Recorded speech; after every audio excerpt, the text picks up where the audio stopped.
lá. A gente olha para a árvore de Natal e pensa que ela sempre esteve aí, né? Mas a verdade é que em Portugal essa história é bem mais recente do que parece.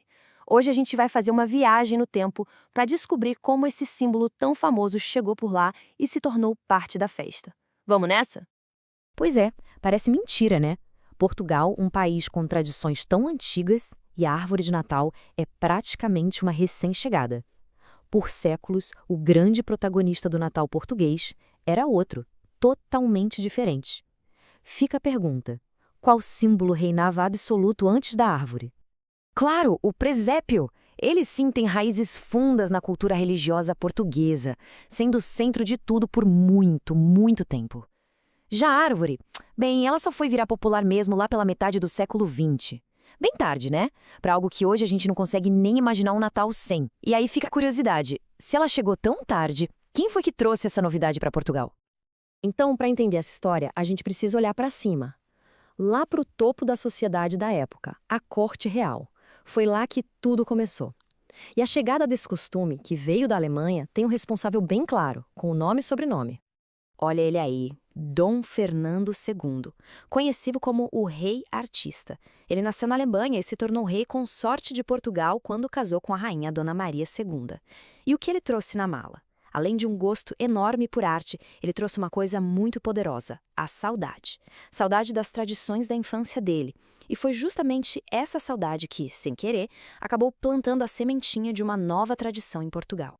Vamos viajar agora para um ano específico, 1844. O cenário, o incrível Palácio da Pena, lá em Sintra. É nesse lugar mágico que Dom Fernando II teve a ideia de montar a primeira árvore de Natal em terras portuguesas. Um gesto que, na época, era só uma coisa pessoal, mas que acabou mudando completamente o jeito de celebrar o Natal no país. Agora vamos tentar imaginar essa cena. Pensa só. Dom Fernando, com aquela nostalgia da Alemanha, querendo mostrar para os filhos um pedacinho da magia que ele viveu na infância. Ele pega um pinheirinho, coloca em cima de uma mesa e põe os presentes ali do lado. Foi um momento de família, sabe? Uma surpresa, um gesto de afeto, que acabou virando história. E olha só como as coisas aconteceram rápido. Em 1836, ele se casa. 8 anos depois, em 44, ele monta a primeira árvore. E aí, só mais 4 aninhos depois, em 48, ele faz um desenho famoso da família na noite de Natal. Isso mostra o quanto aquela nova tradição já tinha se tornado importante para eles, né? Mas como é que era essa primeira árvore? Bom, esquece pisca-pisca de LED, tá? A iluminação era com velas de verdade, acesas, imagina o brilho. E nos galhos, bolas de vidro transparente, laços coloridos e, a melhor parte, doces. Maçãs, romãs, frutas cristalizadas, tudo pendurado. Deve ser uma visão simplesmente mágica, especialmente para as crianças. Ok, então a gente já sabe que Dom Fernando trouxe o costume da Alemanha para Portugal. Mas a história não começou na Alemanha.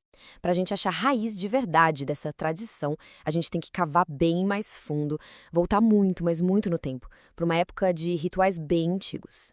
Afinal, de onde veio essa ideia de enfeitar uma árvore no meio do inverno? Essa pergunta leva a gente para uma viagem fascinante, porque para entender a árvore de Natal, a gente tem que ir para um tempo antes do cristianismo, para rituais que tinham tudo a ver com a celebração da vida e da natureza. É uma jornada e tanto, viu? Tudo começa lá na antiguidade, com povos pagãos que viam nas árvores um símbolo de vida, de resistência, no rigor do inverno. Depois, a gente dá um salto para o século XVI, quando surge a famosa lenda de Martinho Lutero. E aí, no século XIX, a coisa explode na Alemanha e começa a se espalhar pela Europa toda. Basicamente, a gente tem 2 grandes explicações para a origem da árvore. De um lado, as raízes pagãs, a árvore como um símbolo sagrado da vida que resiste ao frio. Do outro, uma lenda já cristã, a de Martinho Lutero, que teria enfeitado um pinheiro com velas para mostrar para os filhos como as estrelas brilhavam no céu na noite em que Jesus nasceu. São 2 histórias diferentes que coexistem para explicar o mesmo símbolo. E essa coisa de venerar árvores não era algo aleatório, não. Era super comum. Várias culturas antigas tinham suas árvores sagradas, cada uma ligada a um deus importante. Povos germânicos, egípcios, gregos, para todos eles, a árvore era um elo poderoso, uma conexão entre o nosso mundo e o divino. Ok, vamos voltar para o século XIX. A árvore chegou na corte portuguesa, certo? Mas e aí, como é que ela pulou os muros do palácio e foi parar na casa do povo? Bem, o processo foi devagar, mas teve um empurrãozinho internacional bem curioso. E aqui a história fica muito legal. Sabe por quê? Dom Fernando II não estava sozinho nessa missão. O primo dele, o príncipe Albert, que era casado com ninguém menos que a rainha Vitória da Inglaterra, estava fazendo a mesmíssima coisa na mesma época. Pensa que coincidência. Dois primos alemães, casados com duas rainhas superpoderosas, basicamente importando o mesmo costume por seus novos países ao mesmo tempo. E 1848 foi o ano-chave. Foi quando um jornal de Londres publicou um desenho da família real britânica, todos reunidos em volta da árvore de Natal. Aquela imagem, gente, ela simplesmente viralizou, usando uma palavra de hoje. O que era um costume alemão, meio de nicho, virou o sonho de consumo, o objetivo de todas as famílias da Europa. Só que mesmo com a família real dando exemplo, em Portugal a moda demorou para pegar. No século XIX ficou ali, só na realeza mesmo. No comecinho do século XX começou a se espalhar um pouco pela nobreza. Mas para virar algo popular de verdade, isso ainda ia levar um bom tempo. E o que foi que finalmente virou o jogo? A televisão. Foi ela que, lá nos anos 60, levou a imagem da árvore de Natal decorada para dentro da casa de todo mundo em Portugal. Foi o empurrão que faltava. E com isso, a gente chega nos dias de hoje. A árvore veio de fora, sim, mas Portugal fez o que sempre faz. Deu o seu jeitinho, o seu toque especial. Integrou o novo costume no seu próprio ritmo, no seu próprio calendário de tradições. E tem até data certa, sabia? A tradição por lá diz que a árvore deve ser montada no dia 8 de dezembro, que é o dia da Imaculada Conceição, a padroeira do país. E para desmontar, só depois do Dia de Reis, em 6 de janeiro, que é quando a temporada de festas se encerra oficialmente. Hoje em dia, o Natal português é uma grande mistura. O foco principal ainda é a família, o encontro, mas a árvore, os enfeites e os presentes ganharam um espaço enorme. E tudo isso convive lado a lado com a tradição do presépio, que continua firme e forte. E essa talvez seja a imagem mais legal de toda essa história. Antigamente era só o presépio.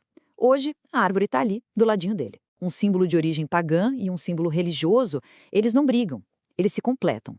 É a prova de que a cultura não é algo parado, né? Ela está sempre se mexendo, absorvendo o novo, sem precisar jogar o antigo fora.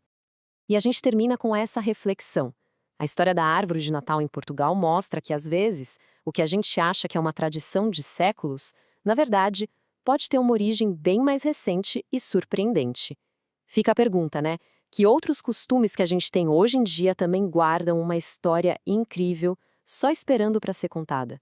Fica aí a curiosidade. Valeu pela companhia e até a próxima.